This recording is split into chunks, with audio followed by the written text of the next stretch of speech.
আসসালামু আলাইকুম। নীলা লাইফস্টাইল যে যেখান থেকে দেখছেন আশা করছি সবাই ভালো আছেন। আলহামদুলিল্লাহ আমরাও ভালো আছি।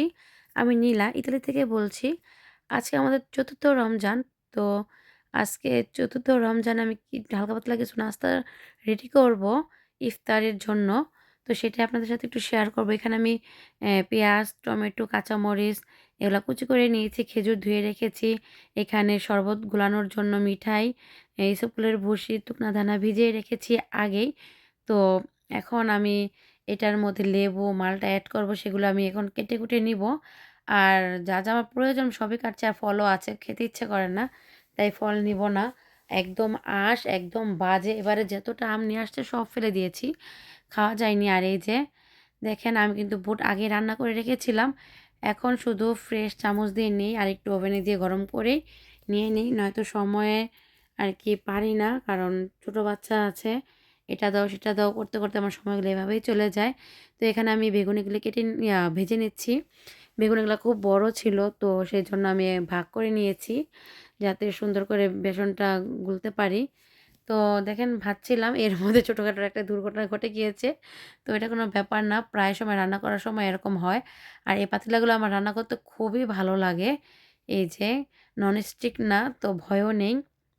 আর এই যে দেখেন, যখন ভিডিও করি আবার ভাজাপোড়া করি তখন এমনিতেই পড়ে যায় আর কি, মানে কি বলবো। আর এই যে সাথে সাথে ক্লিন করে ফেলে অন্য চুলায় রেখে ভাজা হতে তো আমি পাশটা ক্লিন করে নিয়েছি। তো এভাবে আমি ভাজবো। আর পাশে আমার যে কাজগুলো ছিল, যেমন ধরেন বা কাটাকুটি আমি সম্পূর্ণ করে নিব। আর শরবতটা গুলাতে হবে, মালটা নিয়ে আর কি, মালটা লেবু দিব শরবতের মধ্যে।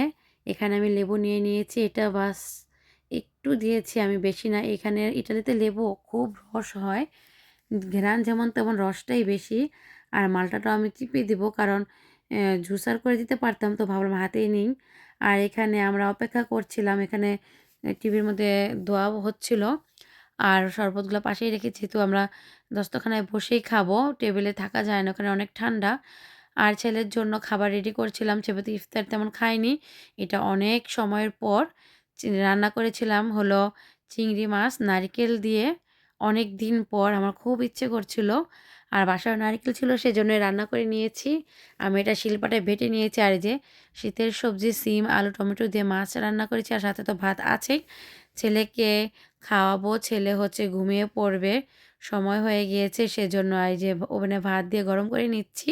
ছেলেকে আলহামদুলিল্লাহ আমার ছেলে ঘুমিয়ে গিয়েছে, ঘুমাচ্ছে। লাইটটা অফ করে দিই। এখন প্রায় 10টা বাজে, আমার ছেলে ঘুমিয়ে পড়েছে, কারণ সকালে সারাদিনও ঘুম আসে না, সকালে ওঠে, সেই জন্যই ঝটপট করে ঘুম পাড়িয়ে দিয়েছিলাম। আর এই লাইটটা জ্বালিয়ে দিয়েছি, অন্ধকার না হলে আবার হয় না, আবার বেশি অন্ধকার হলেও ছেলে ভয় পায়, কি করব। এটাই মোটামুটি খারাপ না, অনেক আলো দেখেন, খুব আলো এটার মধ্যে, অনেক আলো হয়। রুমটা দেখলেই বুঝতে পারবেন যে কতটুকু আলো বাসার মধ্যে আমার।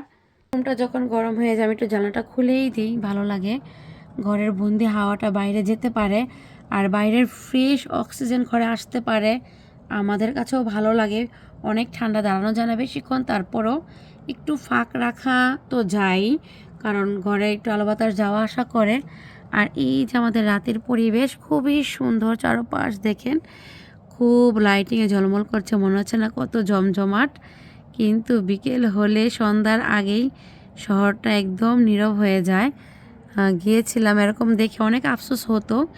তো এক মাঝে সাঝে বিকেলে গেলে দেখাই যায় একটু সন্ধ্যার আগ মুহূর্ত থেকেই না কেমন নীরব হয়ে যায়, যখন মেলা টেলা হয়, মানে এই দেশের ফেস্তাগুলা হয় ইটালিতে, তখনে একটু জমজমাট থাকে সেই স্থানগুলি, যেই স্থানে মেলা হয় সেই স্থানগুলি। আর এমনি মানে এলাকার ভিতর একটু নীরবই হয়ে যায়। তো আজকের ভিডিওটা আপনাদের যদি ভালো লেগে থাকে অবশ্যই আমার পাশে থেকে লাইক, কমেন্ট, সাবস্ক্রাইব করে পাশে থেকে যাবেন। অনেক দিন পর ভিডিও দিচ্ছি, আশা করছি আপনাদের কাছে ভালো লাগবে। তো আজকের ভিডিওটা এখানেই। আল্লাহ হাফেজ, সবাই ভালো থাকবেন, আমাদের জন্য দোয়া করবেন।